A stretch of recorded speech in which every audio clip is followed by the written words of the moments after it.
Hello student. Problem based on first colligative property, that is vapor pressure lowering. A solution is prepared by dissolving 394 gram of a non-volatile solute in 622 gram of water. The vapor pressure of solution is found to be 30.74 mmHg at 30 degrees Celsius. If vapor pressure of water at 30 degrees Celsius is 31.8 mmHg, what is the molar mass of solute? आता आपण relation बघितलंय.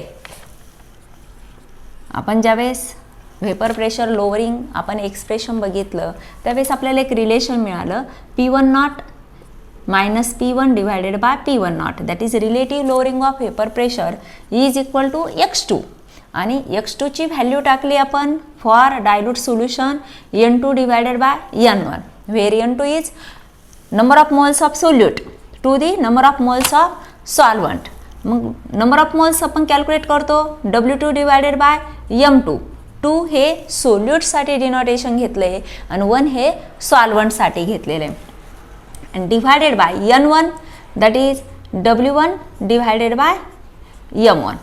1 आणि 2, 1 for solvent, 2 for solute. आणि हेच आपण rearrange केला तर आपल्याला फॉर्म्युला काय मिळाला, W2 divided by m2 into m1 divided by W1.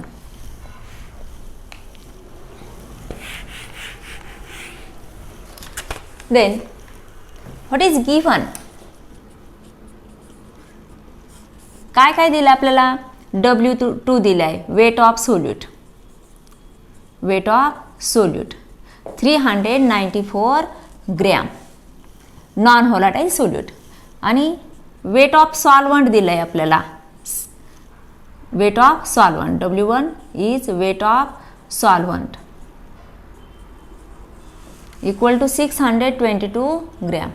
Vapour pressure of solution, solution vapour pressure म्हणजे capital P, that is P1 partial vapour pressure of solvent 30.74 mmHg at 30 degree Celsius. And vapour pressure of water म्हणजे pure सॉल्वंटचा vapour pressure is 31.8 mmHg. What is the molar mass of solute, म्हणजे m2 आपल्याला विचारला आहे आणि m1 आपल्याला माहिती आहे कारण मोलर मास ऑफ सॉल्वंट, सॉल्वंटचं नाव दिलेलं आहे आपल्याला, molar mass of solvent.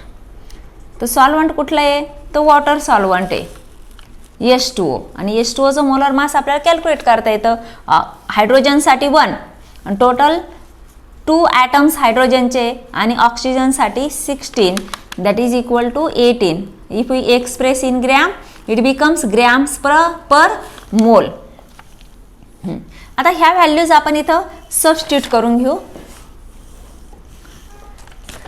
P1 naught that is 31. आपण हा फॉर्म्युला रिअरेंज करू आधी. आपल्याला m2 काढायचा आहे. हा m2 डिनॉमिनेटर आहे, आपण इथं काय घेऊ, त्याला न्यूमरेटर करून घेऊ m2 इक्वल टू.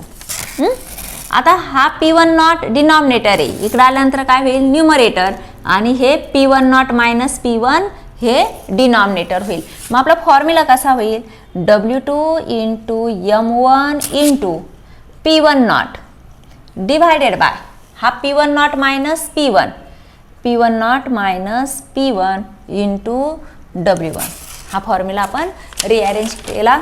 हे डिनॉमिनेटरचं न्यूमरेटर केलं, डिनॉमिनेटर न्यूमरेटर झालं, न्यूमरेटर आपलं डिनॉमिनेटर झालं इक्वल टू. आता W2 काय दिलंय 394 ग्रॅम, m1 18 ग्रॅम पर मोल, molar mass of the solvent. P1 not 31.8 mmHg divided by P1 not आपल्याला 31.8 mmHg मायनस P1 30.74 आणि ब्रॅकेटच्या बाहेर आपण लिहू, सेम युनिट असल्यामुळे mmHg आणि W1 दिलाय आपल्याला वेट ऑफ सॉल्वंट 622 ग्रॅम दिलाय. आता हे ग्रॅम आणि हे ग्रॅम आपण कॅन्सल केलं. MMHg युनिट आपण कॅन्सल केलंय. मग आपल्याला युनिट काय राहील? ग्रॅम पर मोल, कारण आपल्याला मोलर मास कॅल्क्युलेट करायचं आहे सोल्यूटचं आणि त्याचं युनिट असेल आपलं ग्रॅम पर मोल असेल. 394 इंटू 18 इंटू 31.8 डिवायडेड बाय, आता ह्या दोन्हीचं सबस्ट्रॅक्शन करून घेऊ आपण. 31.8 आणि 30.74, हे किती राहतील? 6, हा राहील 0 आणि 1 0, म्हणजे 1.06 इंटू 622 आणि हे ग्रॅम पर मोल आपलं युनिट असेल. आता तिथं आपण लॉग अप्लाय करू.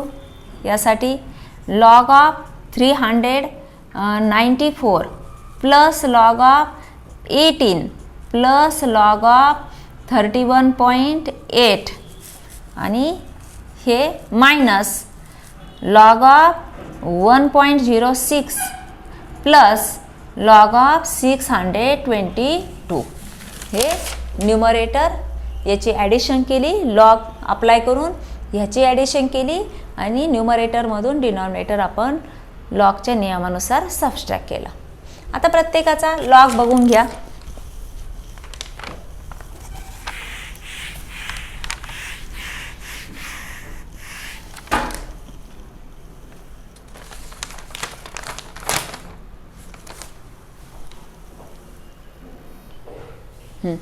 लॉग ऑफ 394 काय येईल? 2.39चा 4 मध्ये 5955 प्लस 18चा हा 1.18चा 0 मध्ये येतो 1.2553 प्लस इथं 1.31चा 8 आणि 1 मध्ये आपण बघतोय तो येतो 1.5024. ह्या तीनची ॲडिशन होईल मायनस काय होईल? 0.10चा 6 मध्ये 0.253 प्लस 62चा 2 मध्ये 2.7981. आता ह्या तीनची ॲडिशन केली आपण, ती येते 5.3532 मायनस ह्या दोनची ॲडिशन 2.8191. ती सबस्ट्रॅक्शन करून घ्या. 2.5341. आपण वेळ जास्त लागू नये, व्हिडिओ मोठा होऊ नये म्हणून डायरेक्ट मी इथं लॉग बघून घेतलाय. बेरीज ती तुम्हाला डायरेक्ट सांगते, तुम्ही चेक करा. तर याचा अँटीलॉग बघितल्यानंतर तो येतो 3421 आणि 2 मध्ये 1 ॲड केला तर 3 डिजिट नंतर आपण पॉईंट देतो. युनिट असेल ग्रॅम्स पर मोल. हा झाला फर्स्ट प्रॉब्लेम. इथे हे molar mass of the solute. Therefore molar mass of solute equal to 342.1 gram per mole. Second problem solve करू आपण. Second problem, the vapor pressure of pure benzene, molar mass is given 78 gram per mole at a certain temperature is 640 mmHg. A non-volatile solute of mass 2.315 gram is added to 49 gram of benzene. The vapor pressure of the solution is 600 mmHg. What is the molar mass of solute? आता बुकमध्ये काय केलं, इथं देताना सोल्यूटचं जे मास आहे, sorry सॉल्वंटचं मास आहे हे 49 ग्रॅम ऑफ बेन्झीन. बेन्झीन हे काय आहे तर सॉल्वंट आहे, pure benzene. The vapour pressure of pure benzene म्हणजे बेन्झीन हे सॉल्वंट आहे आणि त्याचं मास इथं 49 दिलंय. परंतु ज्यावेळेस कॅल्क्युलेशन खाली केलं त्यावेळेस कॅल्क्युलेशनमध्ये 40 ग्रॅम कॅल्क्युलेशनसाठी घेतलेलं आहे. त्यामुळं ते 40 ग्रॅम घेऊन आन्सर वेगळं येतं आणि 49 ग्रॅम घेतल्यानंतर आपलं आन्सर मात्र वेगळं येतं. Formula same P1 naught minus P1 divided by P1 naught that is relative lowering of vapour pressure W2 divided by M2 into M1 divided by W1. आता गिव्हन डाटा